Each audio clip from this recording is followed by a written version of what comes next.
पाठीवर मोठ्या ढगाचा तुकडा पडला. हरणाला बनवला. हरण पण पळत सुटला. पैसा पैसा वाटेत मिळाले कोल्हा. कोल्ह्याने विचारले, काय रे हरणा, का पळतोय? हरीण बोलतो, या छोट्या ससल्याच्या पाठीवर मोठ्या ढगाचा तुकडा पडला.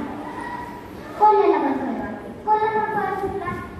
पैसा वाटेत मिळाले सिंह म्हणाले, काय रे